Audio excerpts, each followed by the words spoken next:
احد کے پہاڑ کی سعادت۔ ایک مرتبہ نبی پاک صلی اللہ علیہ وسلم حضرت ابو بکر، حضرت عمر اور حضرت عثمان رضی اللہ تعالیٰ عنہ کے ساتھ احد پہاڑ پہ چڑھے۔ اچانک پہاڑ میں لرز پیدا ہوا اور وہ بہت زور زور سے ہلنے لگا۔ نبی پاک صلی اللہ علیہ وسلم نے اپنا پاؤں اس پر مارا اور فرمایا، اے احد رک جا، اس وقت تیرے اوپر ایک نبی، ایک صدیق اور 2 شہید موجود ہیں۔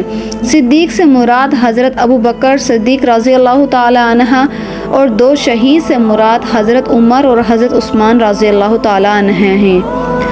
حوض کوثر اور غار ثور میں رفیق رسول صلی اللہ علیہ وآلہ وسلم۔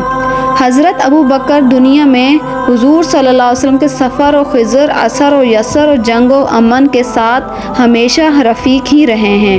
حضور صلی اللہ علیہ وسلم کی حیات طیبہ میں آپ کی جسمانی ہمراہی اور ہمیشہ آپ کو ہی حاصل رہی ہے۔ حضور صلی اللہ علیہ وسلم کی دنیا سے پردہ فرما لینے کے بعد صدیق اکبر نے اتباع سنت کے ذریعے روحانی میت کو برقرار رکھا، لیکن اس قرب کا اور رفاقت کا دائرہ صرف محض دنیاوی زندگی تک محدود نہیں ہے، بلکہ ان عظیم ہستیوں کی رفاقت کا دائرہ آخرت کی زندگی میں بھی ہے۔ ایک دن حضرت ابو بکر نبی پاک کی خدمت میں بیٹھے تھے کہ آپ نے ارشاد فرمایا، اے ابو بکر، تم حوض کوثر پر میرے رفیق اور غار ثور میں میرے ساتھی ہو۔ حضرت عبداللہ بن عمر رضی اللہ تعالیٰ عنہ فرماتے ہیں کہ حضور اقدس ایک دن گھر سے باہر تشریف لائے اور مسجد میں اس حال میں داخل ہوئے کہ حضرت ابو بکر رضی اللہ تعالیٰ عنہ آپ کے دائیں جانب، حضرت عمر فاروق آپ کے بائیں جانب تھے۔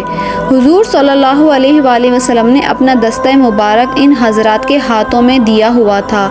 آپ صلی اللہ علیہ وآلہ وسلم نے فرمایا، قیامت کے دن ہم اسی طرح اٹھائے جائیں گے۔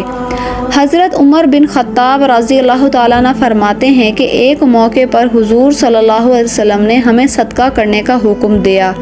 اتفاق سے اس دن میرے پاس مال موجود تھا۔ میں نے اپنے دل میں سوچا کہ اگر میں ابو بکر رضی اللہ تعالیٰ عنہ پر سبقت لے جا سکتا ہوں تو یہی موقع ہے، آج ان سے زیادہ مال خرچ کر کے سبقت لے جاؤں۔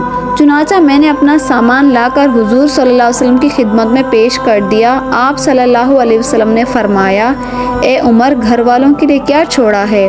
یا رسول اللہ، جتنا لایا ہوں اتنا ہی چھوڑ آیا ہوں، میں نے عرض کیا۔ اس کے بعد حضرت ابو بکر صدیق رضی اللہ تعالیٰ عنہ اپنے گھر کا سارا سامان لے آئے اور حضور کے قدموں میں نچھاور کر دیا اور آپ نے فرمایا، اے ابو بکر، گھر والوں کے لیے کیا چھوڑا ہے؟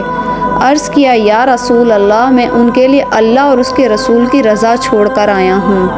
حضرت ابو بکر صدیق کی سخاوت کو دیکھ کر میں نے اپنے دل میں سوچا، خدا کی قسم میں ابو بکر سے کبھی آگے نہیں بڑھ سکتا۔ سبحان اللہ۔